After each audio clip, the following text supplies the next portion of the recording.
Hey guys, thanks for clicking on this video. I'll thank you again for watching the video if you get all the way to the end.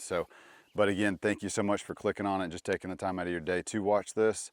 So this video is gonna be about my truck, sort of like the build to this point, whether you wanna call it purpose built, overland built, expedition built, I don't care. But as far as where the truck is right now, in terms of the bigger pieces of equipment, things that might be a bigger financial decision for most people. So I'm just gonna run through the entire truck of where it is now and just talk about those bigger things. I'm not gonna spend any time on the little stuff that I've done to the truck so far because I wanna get maybe like 5, 6, 7, 8 bigger things that have been done to the truck that I really love or really hate.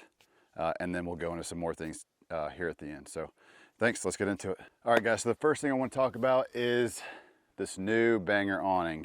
I just did a video, you can go check it out on the channel. About this awning, me installing it, sort of just in disbelief how big it is. I just didn't like do a layout on the truck before I even put it into production. But this is an 8-foot wide, or sorry, it's an 8-foot radius, yes, but it's an 8-foot long folded up freestanding 270-degree awning. And it's a true 270-degree awning, meaning that the front of the awning does fold out past the driver's side door or the passenger, whichever side you order it to be mounted on. So this one is true 270 freestanding. I do have the poles down because of how I have it mounted to the bottom half of my rooftop tent on some aluminum blocking to push it away from the tent. It's not as strong right now how it's mounted as it would be if you just put the brackets on the roof crossbars that come with it. So I do have the support legs down right now, but you do not need those. I just, like I said, I've got them right now because it's just something bolted to something to something. And so I just want to give it a little extra support right now. So this thing is made super heavy duty, all aluminum framing. I'm going to go ahead and call them aluminum trusses, super heavy duty hinge that holds 4 of the arms, and then the other 2 go on the left side. Every single one of the trusses except for the very far back and the very far front have LED light strips running the entire length of the truss. There's a pigtail that has there's a triple pigtail that goes into the rear side of the awning that powers all 3 of these back here. And then there's a separate pigtail that powers the front by the driver's side door. All 4 of these LED strips have the option to run white LED or yellow LED, and you can also run both. These are pretty bright, but it's like the perfect light. It's not overwhelming. It's not gonna ruin your night vision at night, but I'll go ahead and play a clip of what that looks like at a little past twilight. So not much more to go on this one, except for how much I freaking love this awning. It is heavy, it's not lightweight. We are gonna have this available. Here I am getting into business again, but it is my business. So there's gonna be a 6-foot and a 7-foot option in this awning available. So for you mid-sized mama boys, we will have one that's more catered to your little baby trucks. So also, just note that if you have one of our old awnings, we are not discontinuing those right now. So we still are gonna offer product support for that. If you're looking at our awnings moving forward, just know that that awning is a very traditional Aussie style awning. It sets up like a GP medium. Some of you guys may know what I mean by that, but an old army tent. It's very difficult to set up by yourself, not so difficult with somebody's help. But it does take about 5-6 minutes to set up because the support brackets are necessary and they're not built into the frame the way this one is. This one, you can literally set up in less than 60 seconds. You unzip the bag, undo 3 Velcro straps, and then you're pulling out the rear side and you're pulling out the front side. Yeah, okay, I'll figure out a joke for that one. So huge sustain on this awning. I freaking love this thing. This is gonna be offered in some other colors other than just gray right now. But definitely love this thing. Some things that I don't like about this awning is, one, it is freaking heavy. It is a lot of weight to put on the side of your rooftop tent if that's how you mount it like I do. And the other thing is, this one is so big that it does do that stuff. Like, it does want to pull itself down if you have it mounted kind of goofy like I do. So would I go down a size? Absolutely not. I'm gonna stay with the 8-foot for sure. It also folds up really clean. Unlike our other one, if you fold it up kind of lazy, this one folds up really nice and it looks really good and clean inside of the bag when it's put away. All right, so it would be pretty stupid of me if I didn't mention the actual banger top in this video, but as far as favorite things that I have done to this truck are, this one is at the top of the list. And I am biased, obviously, but this is where it all began. So this is the Mark II, it's not the Mark I, we don't do those anymore, but this camper top has evolved on my truck several different ways, but I can't have any of this stuff without the foundation, which is the camper top. I could do a bed rack, but then I wouldn't be able to keep my stuff dry or dust free on the inside when we're rolling around on trips and off-roading and stuff. So all of my stuff stays dry, all of my stuff stays protected, all of my stuff stays safe and secure. And it's in the side boxes, it's in the bed of the truck, wherever I put it, inside of the topper, it's good to go. I have a number of videos on the page that sort of break down what I've got in detail as far as the topper setup, but I do have to mention that is a huge sustain for me. It'll never go away. Okay, I lied. So the awning I did say was the newest addition, but it's actually these wheels and tires. So I did stay with the BFG KO2s. I did enjoy these when I was running the 35s, but my alignment was off. They cupped and wore a little weird.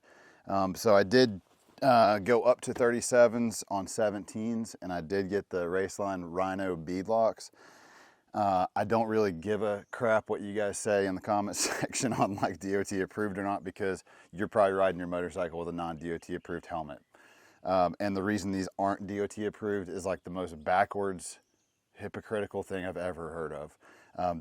They're not approved for the reason that they were designed to keep from happening, if that makes any sense. So anyways, if I get a ticket, I get a ticket. If I've got to swap them out, I'll swap them out. I don't care. But the Rocky Ridge package, a lot of those Rocky Ridges are including this truck are coming with 22-inch rims. It's like the most absurd thing of the build. Like, why would you build an off-road package truck and then put 22s on 35s? It just makes no sense. This truck did come with a towing package. It's the V850. So I don't know if, I've heard a lot of guys that do a lot of towing say that 22s are the best rim for towing, but this is a half-ton truck, okay? I don't need 22s, I'm not, like on an all-terrain tire. It just makes no sense to me. I procrastinated replacing those rims for years. I got this truck in 21 or 22, and I've been procrastinating getting new wheels since I got it. And so finally in Utah, I did blow a wheel off the bead. And it was actually a huge pain. We thought we had flammable stuff. I couldn't find the WD-40. The hairspray the girls had wasn't flammable enough. So we actually had to ratchet strap that bad boy around the rim, give it enough tension, and then we had to tug on the tire to get it to hold a bead so the compressor could do its thing. It did work, but we didn't clean up the bead enough for it to hold air until we got back to Georgia. So I did have to stop and get that thing fixed. But so finally got the 37s on 17s. This truck rides so much freaking better. I can't even explain to you. It feels like I almost upgraded to a mid-travel suspension system. I'm not exaggerating. There's so much more rubber and air in the setup that it just feels like a Cadillac compared to how it rode before. I could hit any pothole and it would just feel like crap. Like it would just jolt you to death, give you a headache. I do have these towing bags on here. I'll do another episode or another episode. Yeah, for sure. I'll do another episode on the actual rough country rear bags that I've got that are the worst thing for overlanding. But this setup is so much better, and I can't wait to air down to like 3 PSI or whatever I want to do and just have absolutely no problem. So this truck is not a pavement princess. If you accuse me of it, I don't really care. I take this thing through all kinds of stuff. You can see the scratches all over this truck, and look underneath it if you want to. I beat the crap out of this truck, and finally got some shoes that'll take care of her, unlike the last piece of junk ones that were on there. This product is one of my most favorite things that you can spend money on in the entire world. That thing's a piece of crap. Guys, Decked is like one of the most advertised products out there, but it's absolutely worth every single penny. It's the most worthwhile thing you can purchase if you have a pickup truck. Maybe not for the little truck ladyboys, but because it's a single drawer system for the mid-size mama boys, but I don't know if the utilities is there as much as it is for my truck. So this thing is fantastic. I do have the Deco boxes on both sides. I've got the one that is included with, or I've got the large and the small, the one that's included with the actual locking close mechanism thing, and then I've got the old school boxes on the other side. So this thing, I use it every single day. On our big trips, this thing comes in really handy because it helps us consolidate some of that kitchen stuff and our food, clothes, so on and so forth, and it keeps it really organized and keeps it away from, like, back here, if I'm going to chuck a bunch of muddy stuff or like a bag of trash or a bag of poop back here, I don't have to put it, you know, in the same, like, even really area where our food is or our water is. So yeah, this thing makes even just having a pickup truck in general just so much better. So some of you more loyal viewers and customers may remember I used to run a prototype tray in this thing. We decided not to go into production with. I removed that and did a little tradesy with it and went over to the deck system. So the trays are good. If I didn't have the shower in here right now, I would be a fan of going ahead and getting the cargo glide. But this right here is absolutely amazing. So I did almost forget to talk about the shower. So the Utah trip was the first big trip we got to use this on. We've used it on some like little weekend runarounds, but that trip was the most crucial trip so far that we've had this on, because, you know, we were gone for 8-9 days. And we were able to shower every single day. We were able to wash dishes. We were able to spray off whatever.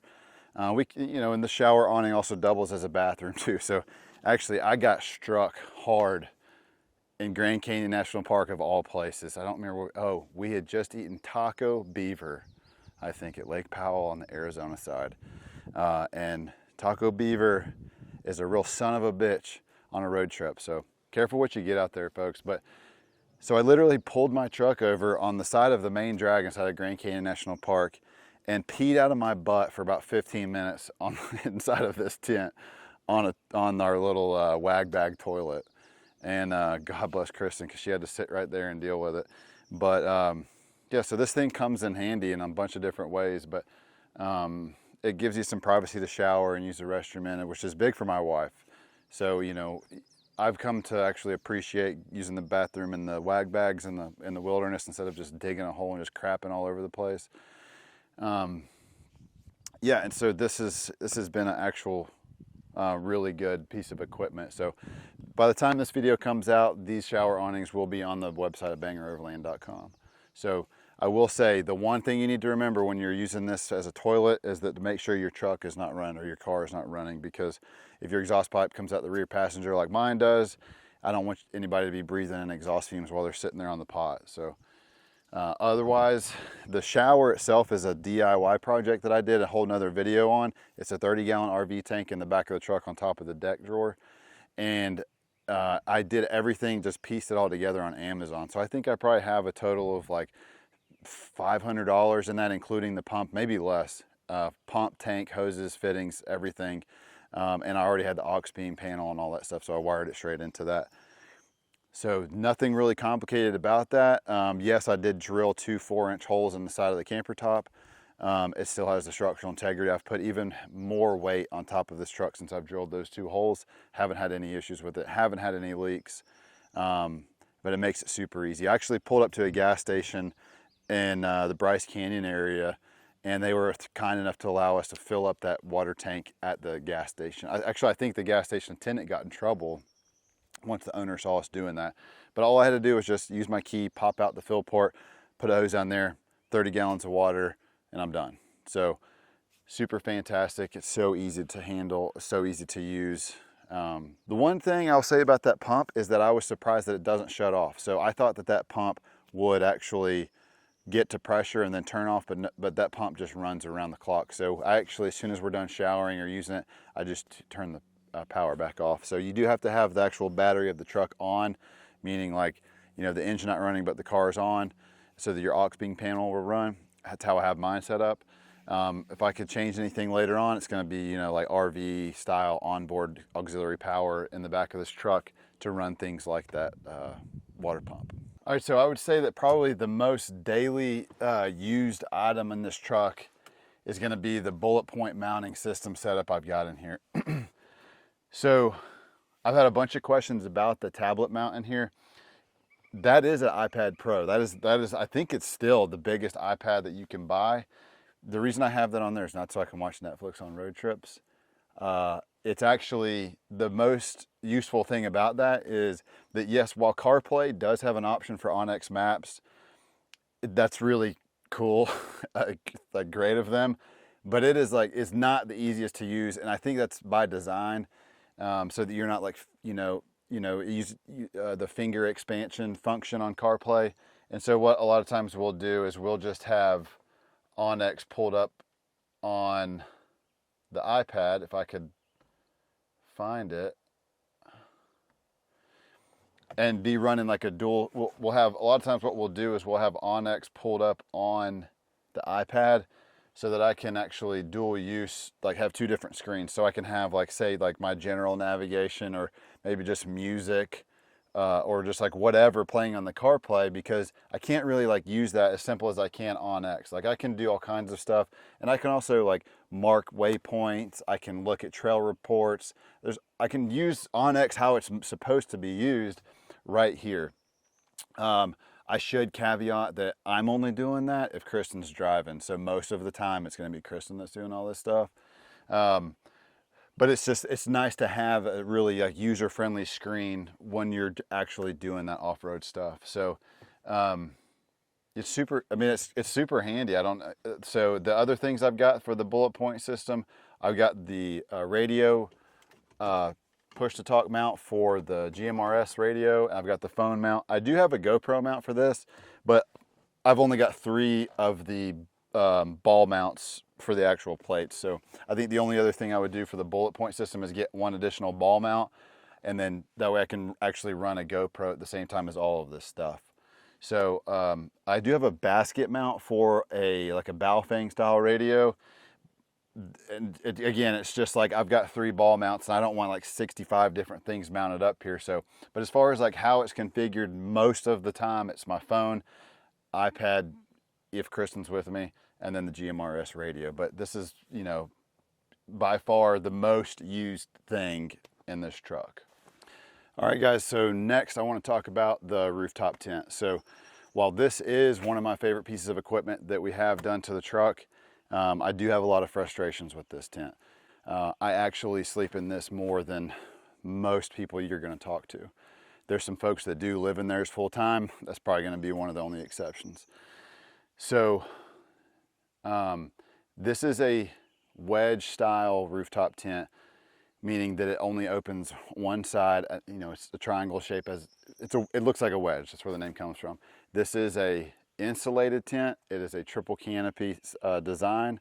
It's a super heavy duty fabric. I want to say it's 800 or 800 something D ripstop or Cordura. I can't ever remember the specs on this material, but super heavy duty zippers. So it's not a lightweight tent. I believe this tent weighs 220 pounds, just the tent and the accessories that are included. So if you add anything else to it, it just makes it more heavy. I love it because it's super easy to set up. It's super easy to break down and put away. Those are 2 things that basically, the reasons I'm still running this tent are basically limited to those 2 things.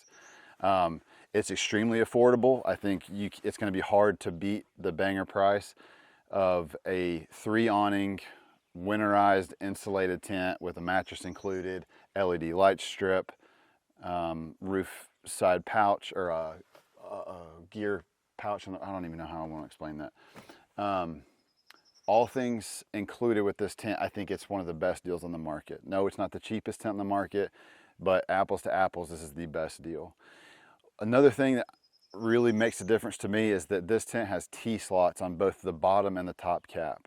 And you can just look at anything I've got right here, and you can see that I've got my shower awning and my 270 awning mounted directly to the tent. The reason I do that is because when I go to take my tent off, there's never a scenario where I'm just going to run just my awning, or just my awning in my shower, or just the shower. Like if the tent's coming off, both of the awnings are coming off. I'm not camping. And I do that as much as I can because I do think it looks goofy. There is going to be a run of a week or 2 here where I just don't go camping. And I don't want to run around with 300 pounds of crap on my truck if I don't need it. So I will take it off. And when that happens, it's either with a forklift or a hoist, so that when I take off the tent, everything that's camping specific comes with it. So like the awnings and the tent. So those T-slots make it very easy to mount the accessories to the tent. If I had brackets, I would have to, like L brackets for the awnings, I would have to take the tent off and then the L brackets for the awnings, and it's just a lot more cumbersome. It's 3 separate canopies. So when I do install stuff on the T-slots, that does impede my ability to run these awnings like fully deployed. So you can see right now it looks kind of goofy. I don't have the rear or the driver's side awning up because my new 270 is in the way. I'm not too jazzed about that, and I haven't put a whole lot of brain power into figuring out an alternate solution for that, but I'll figure something out. And I'm not sure what it's going to be, but I'm not too crazy about that, because I really do love the ability to have awnings over all of my openings on the tent, because we sleep in some crap weather, and I like to wake up dry. It does have solid windows, but if you close up all your windows, obviously this thing is going to sweat like crazy, especially with it being insulated. The top cap is ruggedized. It's coated in something similar to a Line X or Rhino, super heavy duty. I have beat the absolute crap out of this tent, and I've had nothing fail on it. The one time I did have something get a little weird is I tried to put some 300-pound struts on this tent so that it could lift up a bunch of weight on top, like water, fuel, farm jack or high lift jack. And when I put the struts on, it wanted to blow the tent apart at the hinge itself. So you don't want to overpower the hinges on this with more struts. I found that out the hard way, but we were able to salvage it, put it back together. Not this one, another one. Okay, some of the issues that I'm having with this tent right now, which has got some of my wheels turning while we're sort of at the design board on like a Mark II of this tent, if you will. I am taller than that, so I'm a 6'2", and I do prefer to go camping with my wife. So it's usually both of us up here, or we'll have our 4-year-old daughter up here with us. Is there enough room up here for the 3 of us? Absolutely. Would it be cumbersome with a dog up here? For sure. So when we go out, the dog stays in the back seat of the truck with the windows down, and then the 2 or 3 of us will be up here. So this tent, the mattress is about 80 inches long by 55 or 56 inches wide. It's plenty big enough. It just doesn't feel like it's that big when you're in there at nighttime, because the wedge design provides no room at the toe box. So you're going to see a lot of tents on the market where the toe box does have its own separate type of hinge, where it's like an arm that lifts up and it gives you about another foot, 18 inches or so in the toe box. Or you just have the tents that just lift straight up, like the whole cap just raises straight up. That would be a huge difference for me right now in being able to just feel like I'm getting the bang for my buck with all of this room up here. So I think we're going to test out some of those. I'm excited to try that out, because I'll still keep this sleeker version of a tent and a rapid setup, rapid takedown, while still getting like all of the space on the mattress, usable space, instead of just like, just coming down to a point where my toes go. One thing I would like to recommend to everybody is to always keep the silica packets that are included in your tent. Always leave them in your accessory pouch on the top cap, because when you get some moisture in here, this thing is going to mold, especially when you close it. So this tent has a gasket around the top and bottom cap, so when you close it, it seals up really well. So if you don't let this tent air out when you get back to your house after camping, it's gonna mold. This is like a perfect material to mold pretty quick. So you need to air it out every chance you get. If you're camping for 2 weeks in a row, it's not a big deal, because you're gonna be open it every day. But if you put this thing away and leave it for a few days or a week or so, it's gonna mold. But always leave those silica packets in there. That'll just help it during the day, or if you go 2 days, 3 days without camping, the silica packets will help with any moisture. So that's gonna be it for this video, guys. Those are the key things on this truck as far as like the macro things, like the stuff that you would notice as I'm driving down the road or on a trail. It's not like in the nitty gritty. I'll do some more videos if you guys want later on of like what I have where in the side boxes, how I've got the aux beam run, what I did with the actual bead locks to get those to work. I really appreciate you guys watching this video. My love language is quality time, no homo, but time is our most valuable resource, and I appreciate you guys sharing some of that to watch my video. So I do enjoy doing this stuff. One of the biggest reasons I do it is to market our company, Banger. But I do get a lot of joy out of this, especially when I'm shooting with my girls and Ashi and whatnot, and actually using this stuff. So I'm going to continue to do it. Hopefully you guys enjoy it. If not, give me all the feedback you want in the comment section. You're not going to hurt my feelings, I promise. I do talk a lot of trash, and so if you can't take it in, don't dish it out. So, and then also have thick skin. So, but I have a lot of hours with this truck. I have a lot of hours off-roading, overlanding, using this stuff in real life as a builder, as an outdoorsman, hunting, fishing, everything you can think of. And so I do have a lot of input as far as what stuff works and what stuff does not work. All of my experience from this stuff comes from just hunting, or like a decade and a half from coming from the sniper community. Being in the sniper community, you have a ton of crap you have to take all over the place. And so you have to be very, very conscious about your load plan. And that is where a lot of this this symptomatic passion comes from. So like I enjoy a really clean, well thought out load plan. And that's where a lot of the banger designs come from. So if you have any questions on how I do things or why I do certain things, I love talking about that stuff on a really weird level. But it's sort of like an OCD thing. It's kind of like what gets my blood flowing a little bit. So there's going to be more stuff to come. Not much. More of it's going to be stuff that I found out about my truck, doing some more aggressive off-roading that I'm lacking, like skid plates, rock sliders. I'm going to upgrade the gearing in this truck. So I'll do videos of all that stuff, and I think that's probably it for this truck. So, and I'm going to do some more like F150 specific stuff, Rocky Ridge specific stuff. So, but if you guys have any questions, put them in the comment section, and please, please do me a favor, just subscribe. You can silence me or you can turn on notifications. I don't care, but the subscribes and the watches definitely help. So I appreciate it a ton, guys, and I'll see you on the next one.